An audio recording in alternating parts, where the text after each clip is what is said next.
안녕하세요. 오늘은 2월 9일 목요일입니다. 오늘은 마태복음 9장 27절에서부터 38절까지를 본문으로 큐티 가이드를 시작하겠습니다. 먼저 오늘 이 본문을 통해 제가 묵상한 예수님은 무리를 불쌍히 여기신 분입니다. 36절 말씀을 읽겠습니다. 무리를 보시고 불쌍히 여기시니 이는 그들이 목자 없는 양과 같이 고생하며 기진함이라. 예수님은 자기를 따르는 무리를 보고 불쌍히 여기셨습니다. 역시 예수님은 참 좋으신 분입니다. 정치인들이나 연예인들 또는 그냥 일반인들도 사람들이 무리지어 자기를 따르는 걸 보면 불쌍하다는 생각보다는 기분 좋다는 생각이 들기 마련입니다. 이에 반해 예수님은 불쌍히 여기셨습니다. 성경 어디에도요, 예수님이 따르는 무리들을 보고 기분 좋아하셨다라는 기록이 없습니다. 예수님이 그들을 불쌍히 여기신 이유는 그들이 목자 없는 양과 같았기 때문입니다.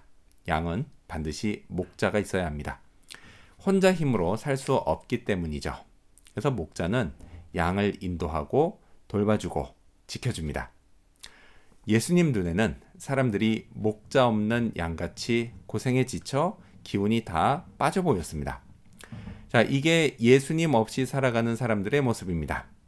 인생을 잘 살아보겠다고 혼자 힘으로 아등바등대며 살지만, 그래서 온갖 고생을 다하며 살지만 막상 결실이 없고 또 안식도 없이 기운이 다 빠져버린 채 연명하듯 살아가는 모습이 예수님 없이 사는 인생의 모습입니다. 참으로 감사한 건요, 예수님이 그런 사람들을 단지 불쌍히 여기시는 게 아니라 그들에게 직접 목자가 되어주신다라는 사실입니다. 그래서 예수님은 저의 목자이십니다. 저는 그래서 예수님이 인도하시는 대로만 따라가면 됩니다. 자, 그렇다면 계속해서 오늘 이 본문을 통해 제가 발견한 인간의 모습, 어떤 게 있을까요? 오늘은 소리질러 간구한 두 맹인을 볼 수 있습니다. 27절 말씀을 읽겠습니다. 예수께서 거기에서 떠나가실새 두 맹인이 따라오며 소리질러 이르되 다윗의 자손이여 우리를 불쌍히 여기소서 하더니, 두 맹인은 자기들을 불쌍히 여겨달라고 예수님께 소리질렀습니다. 이 장면을 상상하면요, 이들이 참 딱하다라는 생각이 듭니다. 그 앞을 보지 못하니까 정확히 예수님을 향해서 소리 지르지 못했을 겁니다. 그저 자기들이 낼 수 있는 가장 큰 소리로 절규하듯 부르짖었을 겁니다. 자, 이들이 이토록 간절히 소리 지른 이유는 분명합니다.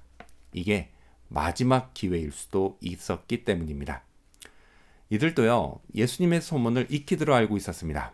모든 약한 것, 그러니까 장애를 고쳐주시는 신기한 분이었습니다. 그렇다면 이분은 분명 다윗의 자손으로 오실 거라고 예언된 메시아, 그리스도가 분명했습니다. 그래서 이들에게 소원이 생겼습니다. 제발 이 다윗의 자손 예수님을 만나서 고침을 받는 것이었습니다. 하지만 맹인이라서 예수님을 직접 찾아 나서는 건 불가능한 일이었습니다.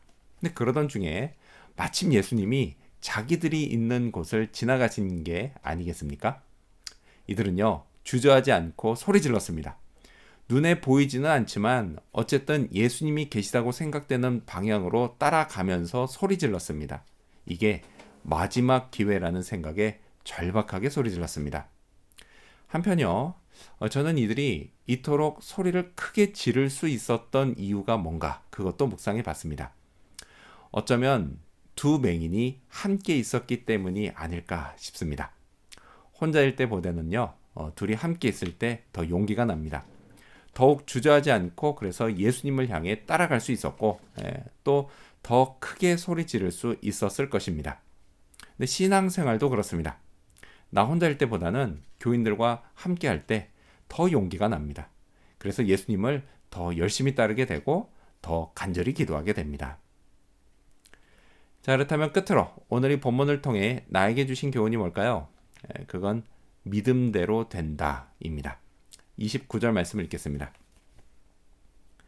이에 예수께서 그들의 눈을 만지시며 이르시되 너희 믿음대로 되라 하시니, 예수님은 그 맹인들의 눈을 고쳐주시며 너희 믿음대로 되라고 말씀하십니다.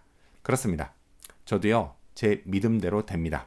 하지만 중요한 건 이 믿음이 무엇을 믿는 믿음이냐라는 것입니다.